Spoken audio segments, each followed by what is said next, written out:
And we also have copies of our schedule. Next week, I'll mention that we have, as soon as I can find it, Leslie Janicki, am I pronouncing her name right? Yes, good, is next week. And I hope you all show up for that reading. Let's welcome back to the open mic, or to the mic, Scott Boyd, everybody.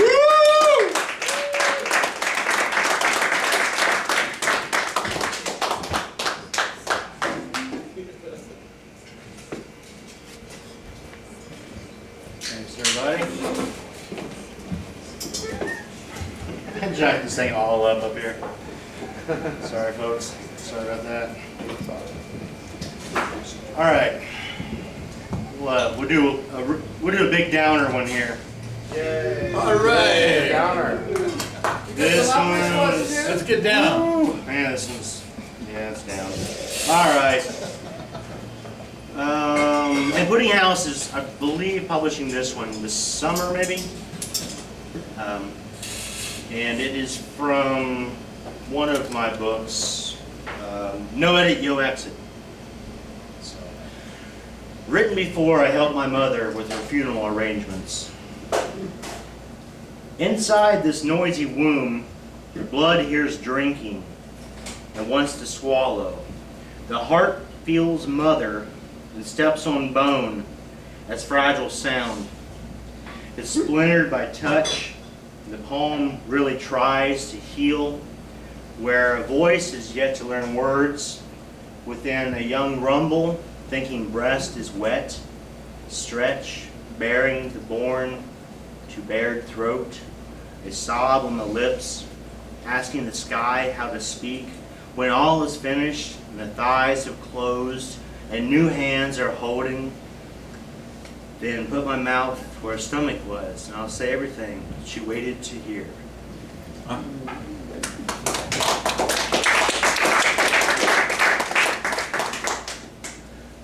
And let's see, this was one of my favorite things recorded with Jared Phillips. It's on the, actually it's not on this CD. There's another CD, but this is I Cannot Stop Listening to Hank Williams.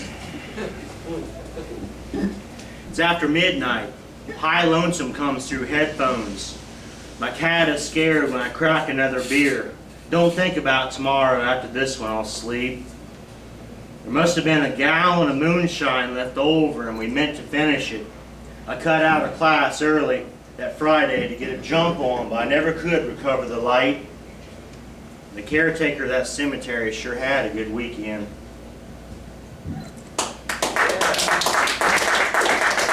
That's one of those that sounds really good with guitar.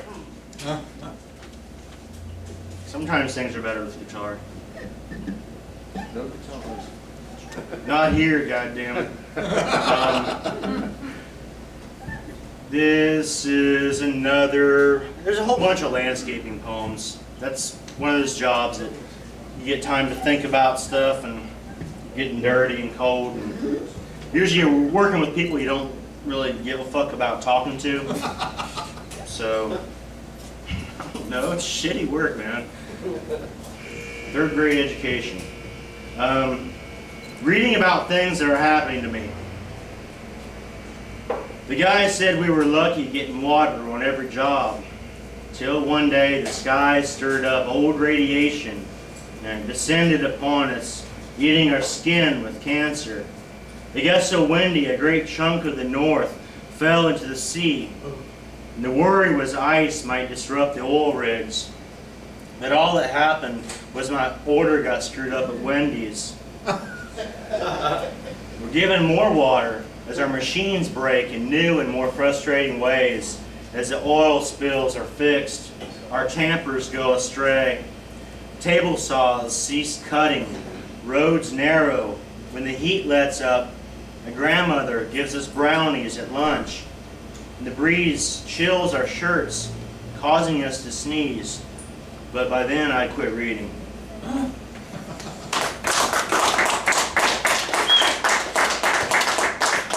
Speaking of not talking to people, I'd read the paper.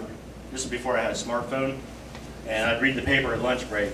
And see, I talk to people at lunch break now, but landscaping, whew, I learned Spanish. Yeah, you would. This is from living in the hood, kinda. It's not a bad hood, but it's the hood. And I don't know, you know, shit happens, but it's one of my neighbors. She's awesome, but she's kind of fucked up all the time. But the woman who kisses me on the neck came over tonight. She had been to the funeral of a young man killed racing cars on James. She owes me $10 and wants $15 for $25 tomorrow. I'm buying a car, I say. She sees my table covered in change. Give me $5 in quarters. I can't spare it even. She cries a little, then kisses me on the neck. So I pick up the litter and gather the trash, and several beers later, I'm reading the lyrics to Death Clock's second album. And the spider web beneath my classic records holds a couple dead roaches. And I don't see it, but I hope it wins. That ties it together. She had come from a funeral where the kid had died drag racing, and at the end, I'm talking about the spider and the roach winning. See? It's smart writing. It's smart writing. That's right. So this will also be in Pudding House, and there was a beautiful girl there. She might have a better version of this. I think this version kind of might meander. I don't meander. I'm so precise. I'm laser sharp with my writing. There's a beautiful girl there, up to her knees in mud. The rain is for 3 days on hillsides. Her village drains from carrying water to her brother in line for the army. The blast in her eyes, a splash floating in the river, a body full stretch out, reach to swim, up but down and done. On the border crossing, she tastes dirt. When the heat closed her fingers around a milk jug, at Burger King with her mom not speaking or having smooth skin. The farthest reach around the moon, a flat place covered by powder. The army marches for 2,000 hours till the Mayan gods come out from the blind wind to tow away the Oldsmobile. There will be a group of men who take a drink. One will talk about her, so there will be a beautiful girl there.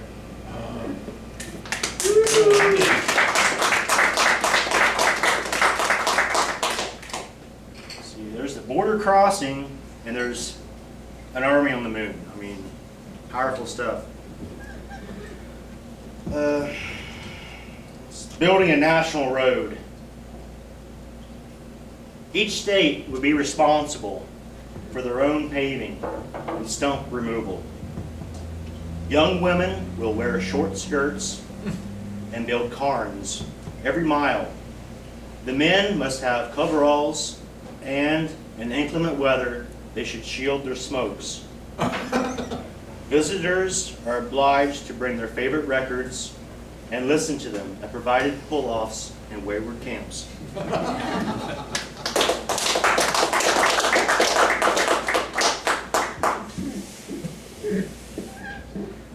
This is from In the Evening Flesh.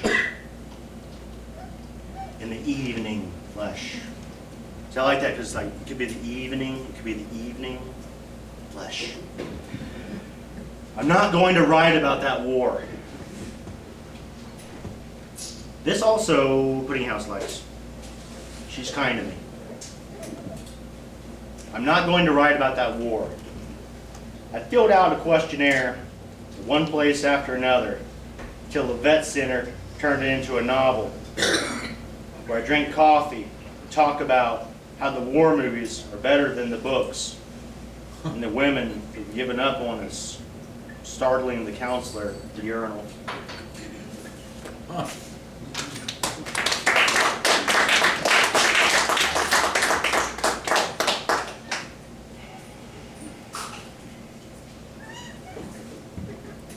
I was pissed off on this one, I think. You know what? I was on my way to Connie's 60th birthday party. I wasn't pissed at her, but I was pissed off. On the way to a party. There are days when the down is so low and mean, the heart pumps murder on roaring blood through the deserted mess of meat and nerve beneath scarred skin that something as little as Missouri losing a football game to UConn sketches my hair gray. And the only thing I can do is wish I was down at home on a gravel road with a bottle, a shotgun, a cornfield, a creek bed, fire, and an accent to tell you goddamn. Yeah! Why I was so pissed off with that one. I want to go shoot guns and drink whiskey. Sounds like fun. Fuck, I want to go to that now.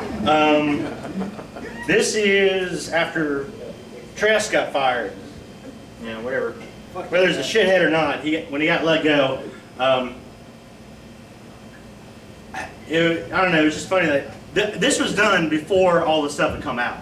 So, this is burning trestle, but it's like trestle like it's whatever the plants on the wood or something. Right. You got it. Get a dictionary. Now I get writing clearly is the objective of all writing.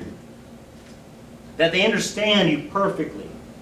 That your words are curved in perfect places, whether short or tall, does not matter. You will grow up to be the most valuable player on your team, my little darling. Don't ever listen to what they tell you. Being an individual is the most important thing. You cannot write that yourself. Say your arms were gone, or in case of lycanthropy, silver has taken you. The moon is always yours to reach, and mothers give pock-faced children the world over a chance at maybe getting there. Or, fuck God, I want to win.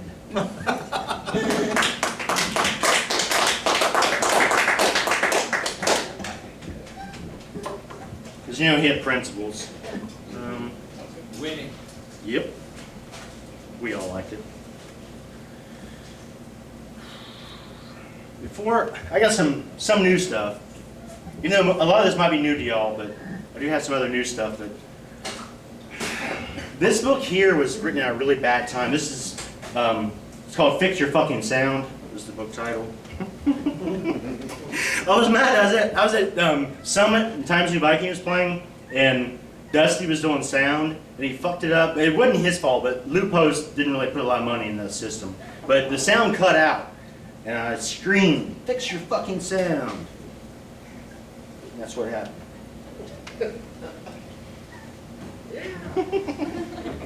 Do it, man. Can't hear the music. So let's see what. Laying the landline to rest. It's one of his last calls from an ex. The night she calls me back after we couldn't speak, holding the phone so I can hear a black man chanting in monotones in the language between dry leaves and air, hair and electric knives, an invisible scene that when spoken describes a demon who lives, unseen in pitch and ember, needs fire without heat, timber void and light, and the scene within cold blood and tender.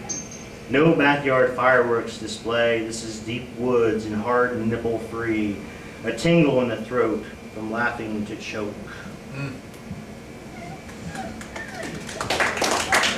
So she calls out, "No, I'm scared." Shut up, bitch. Die. Sorry. That is really, is that misogyny? It's No. mean. It's really mean. Let's see. Here's one where something else happened. Broad behind the bar. Remember how fucking bright this light is? I can't see shit up here. Country gentlemen around Greek cemeteries. Dead portraits. A son with his guitar left when he went west. That voyage the government has guaranteed to pay his rent with. If you know an American, you bought a blessed bullet or had holy water spilled on you in a dark room on the telephone, planning to get an agent to sell your sitcom pilot. It's America.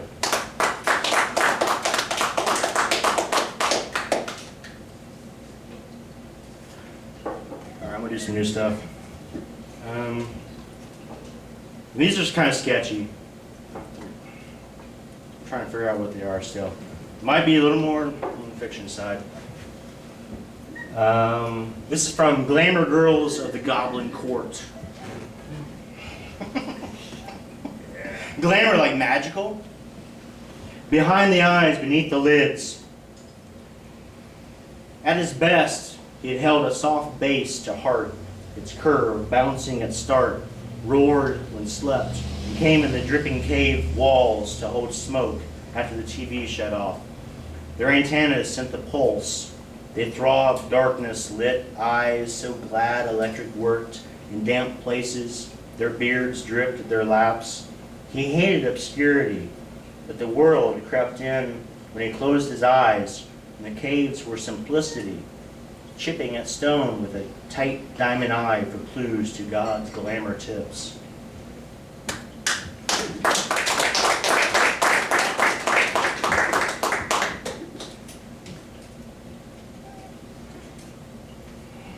This is really raw. Let's see what you think. She has stung her thumbs. The entrails of the beast press upon the victim. Insist he learn to speak from the back of the throat to the diaphragm. Describe the tongue to the liver as a tentacle soaking in the ocean, attached to translucent organs, gorged on poison.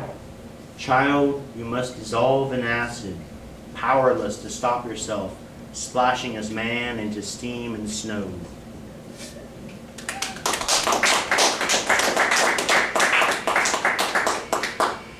It had something to do with jellyfish. I was watching something.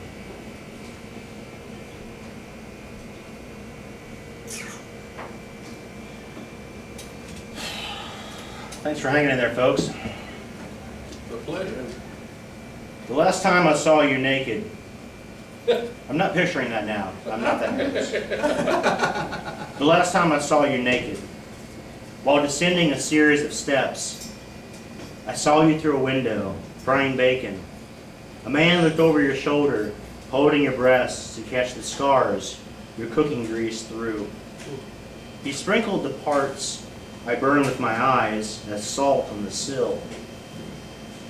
In the spirit of full disclosure, I should let you know I was with someone. Also, she was wrapped in gauze from all the bloody tattoos she let me write on her. When we reached the bottom, like that, when we reached the bottom, I was ready to read her inside out, but your salt had fallen to my doorstep, and she could not go out. I didn't like all the ancient giants who wrote the legendary fitness books, jump roping through the streets. So I went back up the stairs with my ghost of a wife, looking through every cookbook to make bacon with her.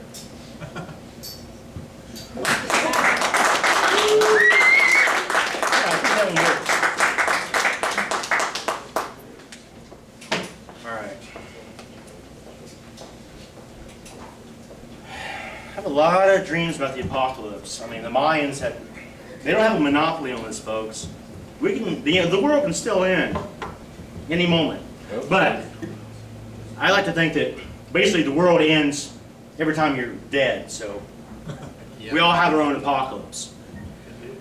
And I just keep dreaming about mine. So he could see the end. Had no idea how he had arrived, driving a '72 Dodge Charger to... Goddamn, Mac. I'm sorry. Driving a '72 Dodge Charger till its tank emptied its fumes, sputtering under the skull-painted hood in a gravel lot. The gas station vacated before the long shadows reached the spiders, made their homes in the honeybee hives, before the toads stretched erect in the toilet, marked men and women, buying novelty condoms so they would not impregnate the next customer, who sat upon the seatless bowl.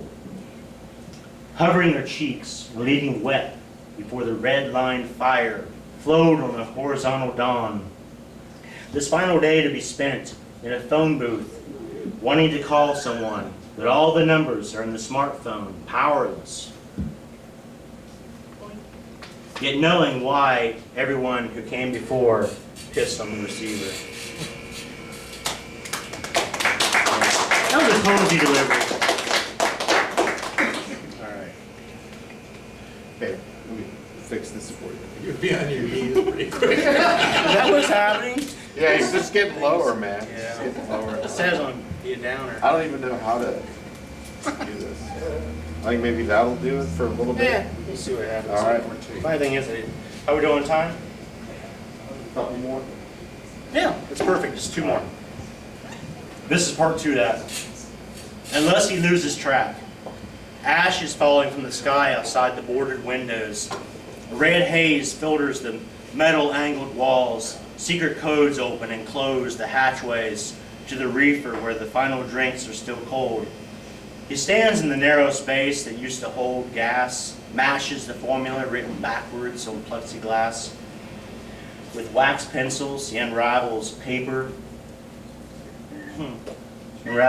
From encurling ribbons. He trails each missile as the man at the phone booth listens to a voice from the horizon say happy trails over and over. Everyone else is sleeping or offering him their beer shares, passing him their numbers through the red slated boards to guess the secret code and be there when the paper unfurls and the wax runs out. All right. That was a Navy reference, but somehow it got lost in there. I got a new printer, I can't read this shit. And finally, this was written at work, so glad my boss didn't show up because I was fucking off. I remember that day. Yeah. It's Tu necesitas guantes. You need gloves. Metal trucks lift you above the concrete, shocking each part used to move the gray expanse beneath in squares, fallen roofs, rusted hoods, caution tape in circles around, the brick walls and cracked stop stoops. Their nearest trailer burned on the takeoff. A second in 24 hours, 1,000 miles per second. They last for miles, higher and higher. Encaged 8 months in space, they call it light years. You exist on radio frequencies, learning language in colorful tones, as though the bar were tended by Russians, fist pumping to a rose-flouted tone, humming your ex-lover's lips, bearing stained wine fluid in the tunnel's black-lit teeth. Plastic parts, a flute moan, you've powered women's hips with fluent engines. I told you in Spanish how to touch the other moon. Yeah. Hey, thanks a lot, everybody, for listening to us. Got CDs and some books if you want. All right, Scott. Thanks, man. He's got CDs and books. Scott Boyd, everybody. Let's hear it one more time. Yeah! I'm going to wrap some tape around this thing, and we're going to take a short break, and we'll come back with the open mic in a little bit. Thanks a lot, everybody. Thank you, Scott. All right.